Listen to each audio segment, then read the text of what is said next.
అదే RTV app వార్తల్ని క్షణాల్లో చదివే అవకాశం ఉంటుంది. ఒక న్యూస్ పేపర్, ఒక టెలివిజన్ ఛానల్ మీ చేతుల్లో ఎప్పుడూ ఉంటాయి. తెలంగాణ రాష్ట్ర ప్రభుత్వం ధరణి పోర్టల్ను రద్దు చేసి దాని స్థానంలో భూభారతి పోర్టల్ను కూడా తీసుకొచ్చిన పరిస్థితి ఉంది. ఎవరైతే భూమికి సంబంధించిన వారు అధికారుల దగ్గరికి పోకుండా అధికారులే ఎవరైతే భూమి సమస్య ఉన్నాయో వారి దగ్గరికి వేయడానికి కూడా తెలంగాణ రాష్ట్ర వ్యాప్తంగా కూడా రెవెన్యూ సదస్సులు నిర్వహిస్తున్న పరిస్థితి కనపడుతుంది. నల్గొండ జిల్లాలో కూడా రెవెన్యూ సదస్సులు కూడా ముమ్మరంగా కొనసాగుతున్న పరిస్థితి కనపడుతుంది. ప్రస్తుతం ఆ రెవెన్యూ సదస్సులు ఏ విధంగా కొనసాగుతున్నాయి, ఇప్పటి వరకు ఎన్ని అప్లికేషన్స్ వచ్చాయి, గ్రామాలలో వివిధ భూమికి సంబంధించిన అప్లికేషన్స్ ఏ విధంగా ఉన్నాయి, దాని మీద పూర్తిగా వివరాలు తెలుసుకోవడానికి నల్గొండ ఆర్డీఓ ప్రస్తుతం అంతా ఉన్నారు. సార్ అడిగి మరిన్ని వివరాలు తెలుసుకునే ప్రయత్నం చేద్దాం. సార్, భూభారతి పోర్టల్ కూడా వచ్చిన పరిస్థితి ఉంది సార్. మొత్తం కూడా రెవెన్యూ సదస్సు కూడా నిర్వహిస్తున్న పరిస్థితి ఉంది. ఎట్లా ఎన్ని అప్లికేషన్స్ వస్తున్నాయి, ఎట్లా కొనసాగుతుంది సార్ రెవెన్యూ సదస్సు? ముందుగా ఆర్టీవీ వారికి నమస్కారం. మీ ద్వారా ఇంకా జరగబోయేటువంటి భూభారతి సదస్సులో కూడా రైతులకు దరఖాస్తుల నిమిత్తం తెలియజేసే అవకాశం ఉన్నందుకు ధన్యవాదాలు. నల్గొండ డివిజన్ సంబంధించి 9 మండలాలు ఉన్నాయి. 9 మండలాల్లో మొత్తం 155 గ్రామాలు రెవెన్యూ గ్రామాలు ఉన్నాయి. నిన్నటి వరకు అనగా 3వ తారీఖు నుంచి 10వ తారీఖు వరకు మేము సుమారుగా 95 గ్రామాల్లో రెవెన్యూ సదస్సులు కంప్లీట్ చేసుకున్నాం. ఇంకొక 55 గ్రామాలు ఉంటాయి, అవి వచ్చే 20వ తారీఖు లోపు కంప్లీట్ చేసుకుంటాం. భూభారతిలో ముఖ్యంగా రైతులకు మేము విస్తృతంగా గౌరవ కలెక్టర్ గారు, గౌరవ జాయింట్ కలెక్టర్ గారి ఆదేశాల మేరకు ముందే మేము విస్తృతంగా ప్రచారం కల్పించడం జరిగింది. ఆ గ్రామానికి మేము వెళ్లే ముందే టామ్ ద్వారా, పంచాయత్ సెక్రటరీ ద్వారా ఈ విధంగా భూభారతికి సంబంధించి రెవెన్యూ సదస్సులు ఇస్తున్నాయి మన గ్రామ పంచాయతీ దగ్గర తెలియజేయడం జరుగుతూ ఉంది. ఇంతవరకు మాకు వచ్చినటువంటి దరఖాస్తులు మనం అనుకున్నటువంటి 95 గ్రామాలకు సంబంధించి 5,966 దరఖాస్తులు మేము స్వీకరించడం జరిగింది. దరఖాస్తులు స్వీకరించే ముందే రెవెన్యూ సదస్సులో మేము ముందుగా హెల్ప్ డెస్క్ తయారు చేసి హెల్ప్ డెస్క్లో కలెక్టర్ గారు ప్రిస్క్రైబ్ చేసినటువంటి నమూనా ఉన్నటువంటి దరఖాస్తు ఫారాలను ఉచితంగా అక్కడ ఉన్న రైతులకు ఇవ్వడం జరుగుతూ ఉంది. హెల్ప్ డెస్క్ దగ్గర వాళ్ళ సమస్యను కనుక ఇన్న తర్వాత మా వాళ్ళే ఆ దరఖాస్తును ఫిలప్ చేయించి వారికి సంబంధించినటువంటి పాత పాస్బుక్ కానీ, వారి దగ్గర ఉన్న ఆధార్ కార్డు కానీ, వారు కొనుగోలు చేసిన పత్రాలు కానీ ఏమున్నాయి అవన్నీ చూసి దరఖాస్తుతో ఎంక్లోజ్ చేయించి మేము తీసుకోవడం జరుగుతుంది.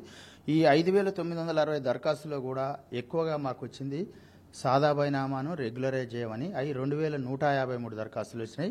అదేవిధంగా మేము గతంలో అసైన్ చేసినటువంటి అసైనీస్ దగ్గర మేము భూమి కొనుక్కున్నాం, అవి మాకు రెగ్యులరైజ్ చేయమని అవి ఒక 763 దరఖాస్తులు వచ్చినాయి.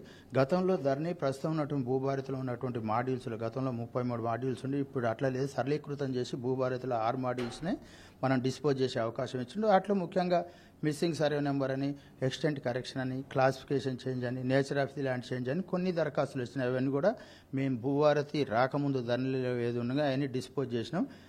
ఈ వచ్చినటువంటి మిస్సింగ్ సర్వే నెంబర్ కానీ, ఎక్స్టెంట్ కరెక్షన్ కానీ సంబంధించింది మేము గతంలో రిజెక్ట్ చేసిన దరఖాస్తులే తిరిగి అప్లై చేయడం జరిగింది. దీనికి కానీ గౌరవ కలెక్టర్ గారు సూచించిన విధంగానే ప్రజావాణిలో కావచ్చు, తహసీల్దార్ కార్యాలయంలో కావచ్చు, ఆర్డీఓ కార్యాలయంలో కావచ్చు, గతంలో పెండింగ్ ఉండి మేము ఏ విధంగా ఎందుకు రిజెక్ట్ చేసినాం అనేటటువంటిది వారికి ఇచ్చిన ఎండార్స్మెంట్కి సంబంధించినటువంటి ప్రతులు తీసుకొని పోయి ఆ రైతుకు అక్కడనే తెలియజేయడం జరుగుతుంది. గతంలో కూడా మీరు దరఖాస్తు చేసుకున్నారు, ఈ అంశాల మీద మీకు చేయలేకపోయినామని వారికి ఎండార్స్మెంట్ ఇవ్వడం జరిగింది. జెన్యూన్ ఉన్నటువంటి దరఖాస్తులను మళ్ళీ రెవెన్యూ సదస్సులు అయిపోయిన తర్వాత మేము షెడ్యూల్ విడుదల చేసి ఆ ఊరికి పోయి క్షేత్ర పరిశీలన చేసి న్యాయం చేయబోతా ఉన్నాం. భూభారతికి మరియు ధరణికి ప్రధానమైన తేడా ఏంటంటే ధరణిలో కబ్జా కాలం అనేది లేదు. ఏదున్నా అప్పీలేట్ అథారిటీ ఎవరు లేరు కాబట్టి సివిల్ కోర్టుకే పొమ్మన్నాం. కానీ భూభారతిలో ప్రత్యక్షంగా అప్పీలేట్ అథారిటీ జిల్లా స్థాయిలో 3 అంచెల్లో ఉంటుంది, ఆర్డీఓ, కలెక్టర్ గారు, అదేవిధంగా ట్రిబ్యునల్ ఉంటుంది. కాబట్టి వారికి సివిల్ కోర్టు పొమ్మని గతంలో మేము రిజెక్ట్ చేసినటువంటి అంశాల మీద ఉన్నటువంటి దరఖాస్తులు ఇప్పుడు కూడా రావడం జరుగుతూ ఉంది. భూభారతి పోర్టల్ ఓపెన్ అయిన తర్వాత ఆర్డీఓకి సంబంధించినటువంటి దరఖాస్తుల మీద సంబంధిత తహసీల్దార్కు ఎఫెక్టెడ్ పర్సన్స్కు మేము నోటీస్ ఇచ్చి కోర్టు కండక్ట్ చేసి ప్రొసీడింగ్స్ ఇచ్చి వాళ్ళకు మేము న్యాయం చేస్తామని చెప్పినప్పుడు రైతుల్లో చాలా సంతృప్తి వచ్చింది. అదేవిధంగా భూమి మీద లేకుండా సాదా బైనాల మీద అమ్ముకొని పోయి కూడా వాళ్ళ రికార్డులో పేరు వచ్చిందని ధరణిలో పాస్బుక్ పొందినటువంటి వ్యక్తులు ఉన్నారు. ఈ విషయం మీదే రాష్ట్ర ప్రభుత్వం ప్రధానంగా గౌరవ రాష్ట్ర ముఖ్యమంత్రి గారు, గౌరవ రెవెన్యూ మినిస్టర్ గారు నోటీసు పోయిన తర్వాత వారు ప్రత్యేకంగా ధరణిలో లేనటువంటి కబ్జా కాలాన్ని భూభారతిలో పెట్టిండ్రు. ఇప్పుడు మేము కబ్జాలోనే ఉన్నాం, మాకు ఆ రైతు అమ్మిన రైతు పట్టా చేయలేదు, మాకు రెగ్యులరైజ్ చేయండి అనే ఆలోచనతో ఇప్పుడు సాదా బైనామా కాగితాలు వచ్చినాయి. సాదా బైనామాకు సంబంధించి గౌరవ రాష్ట్ర హైకోర్టులో కేసు పెండింగ్లో ఉంది. అది పరిష్కృతమైన తర్వాత మీ క్షేత్రస్థాయిలో పరిశీలన చేసి కబ్జా కాలంలో భూమి మీద ఉన్నటువంటి రైతు వాల్యూ డాక్యుమెంట్ చూపిస్తే కనుక వారికి కబ్జా కాలంలో నమోదు చేస్తాం. అదేవిధంగా గతంలో వారి నష్టపోయి కనుక ఉంటే ఎంఆర్ఓ ఆఫీస్లో ప్రొసీడింగ్స్ తప్పుడు కనుక ఇచ్చి ఉంటే అప్పీలేట్ అథారిటీగా ఆర్డీఓకు కనుక అప్పీల్ చేసుకుంటే మేము పరిష్కృతం చేసేటటువంటి ఆలోచన వచ్చింది. భూభారతి వల్ల రైతుకు జరిగే ప్రధానమైనటువంటి లాభం ఏంటంటే ఏళ్ల తరబడి సివిల్ కోర్టుకు తిరిగే అవకాశం ఒకటి లేదు. వారు భూమి మీద ఉన్నటువంటి వ్యక్తులు వాళ్ళకి అమ్మిన వ్యక్తి పట్ట చేయకుంటే కనీసం రికార్డులో ఎక్కించుకునే అవకాశం కూడా ఉన్నది. సార్ మొత్తం కూడా ఏదైతే భూభారతిలో గ్రామ స్థాయిలో మొత్తం కూడా అప్లికేషన్స్ వస్తున్నటువంటి పరిస్థితి సార్, ఈ అప్లికేషన్ని డాటా ఎంట్రీ అంటే ఎట్లా మోడిఫై చేస్తారు, మొత్తం కూడా దాని డాటా మొత్తం ఎట్లా ఎంట్రీ చేస్తారు, ఎప్పటి నుంచి కొనసాగుతుంది, ఎట్లా ఉంటుంది సార్ దాని ప్రాసెస్ ఎట్లా ఉంటుంది? ఇప్పుడు మీరు అన్నట్టుగా మాకు వచ్చినటువంటి 5,960 దరఖాస్తులు ఈ రోజు వరకు 10వ తారీఖు వరకు సుమారుగా వారం రోజుల నుంచి వచ్చిన దరఖాస్తులు. అదే రోజు మేము ఆన్లైన్లో భూభారతికి సంబంధించి పోర్టల్లో డాటా అప్డేషన్ చేస్తున్నాం. అప్డేషన్ చేసే ముందే రైతుకు ఇచ్చినటువంటి దరఖాస్తుకు ఏ విధంగా నింపాలని సూచిస్తున్నాం. మేము రైతుకు రసీదు ఇచ్చి మేము అతని యొక్క అప్లికేషన్ మేము మా దగ్గర ఉన్న ఓసీ ప్రకారంగా అదే రోజు సంబంధిత తహసీల్దార్ కార్యాలయంలో టీమ్ లీడర్ దగ్గర ఉండి డాటా ఎంట్రీ చేయించడం జరుగుతూ ఉంది. ప్రభుత్వం నుంచి ఆదేశాలు రాగానే క్షేత్ర పరిశీలన చేసి మేము డిస్పోజ్ చేస్తాం. ముఖ్యంగా కూడా సాదా బైనామా విషయంలో కూడా పెద్ద ఎత్తున కూడా అప్లికేషన్స్ వస్తున్నాయి. మీరు చెప్తున్నారు మొత్తం కూడా గ్రామాలలో మనం చూసినా కూడా పెద్ద ఎత్తున వస్తున్నాయి. ఏంటి సార్ ఈ సాదా బైనామా మొత్తం కూడా వర్కౌట్ అయ్యే అవకాశం ఉందంటారా? వాస్తవంగా సాదా బైనామాకు సంబంధించి ధరలో కూడా తెలంగాణ ప్రభుత్వం ఏర్పడిన 2/6/2014 కంటే కనుక ముందు మీరు కొనుగోలు చేసి మీరు ఆన్లైన్లో అవకాశం చేసుకొని 2020లో అప్పుడు ఉన్న ప్రభుత్వం అవకాశం ఇచ్చింది. అక్టోబర్ నవంబర్లో 19 డేస్ వరకు. అప్పుడు దరఖాస్తు చేసుకున్నటువంటి దాని విషయంలో గౌరవ న్యాయస్థానంలో పెండింగ్ ఉండడం వల్ల అది డిస్పోజ్ చేయలేకపోయినారు. అదేవిధంగా ఒరిజినల్గా పట్టాదారు అమ్ముకున్నాను, ఇప్పుడు ప్రస్తుతం రేట్లు పెరిగినాయి కాబట్టి నేను మీకు అమ్మిన రేటుకు నేను చెయ్యను అన్నప్పుడు ఆ కొనుగోలుదారుకి ఒకే ఒక పరిష్కార మార్గం ఏంటంటే సాదా బైనామా ద్వారా రెగ్యులర్ చేసుకుంది. ఈ విషయం కూడా ప్రభుత్వం సానుకూలంగా స్పందిస్తుందని గౌరవ రెవెన్యూ మినిస్టర్ గారు మాకు సూచించడం జరిగింది. ఏ దరఖాస్తును కూడా మీరు తిరస్కరించవద్దు. మీ గౌరవ హైకోర్టులో డిస్పోజ్ కాగానే క్షేత్ర పరిశీలన చేసి సాదా బైనామాను రెగ్యులర్ చేయడానికి మీరు ముందుకు పోవాల్సి ఉంటుందని మాకు సూచనలు ఉన్నాయి. మీరు ఏదేదైనా క్వశ్చన్ చేసారో దానికి సానుకూలంగా ప్రభుత్వం స్పందిస్తుంది. ప్రభుత్వ ఆదేశాల మేరకు మేమైతే రైతులకు రెగ్యులర్ చేసే అవకాశాలు ఎక్కువగా ఉన్నాయి. ముఖ్యంగా కూడా ఆర్డీఓ కోర్టుకు సంబంధించి భూ సమస్యలు ఎక్కువ ఉంటున్న పరిస్థితి కన్నా సార్, ఈ భూభారతి వచ్చిన తర్వాత ఈ ఆర్డీఓ కోర్టులో ఉన్న భూ సమస్య కూడా పరిష్కారం అయ్యే అవకాశం ఉంటుందా సార్? తప్పకుండా ఉంటుందండి. ఎందుకంటే సాధారణంగా ఊళ్ళో ఉన్నటువంటి రైతుకు నష్టం జరిగినప్పుడు సివిల్ కోర్టుకు పోమంటే వారు అడ్వకేట్ వారు పోవాలి, ఏళ్ల తరబడి పరిష్కారం జరుగుతుంది.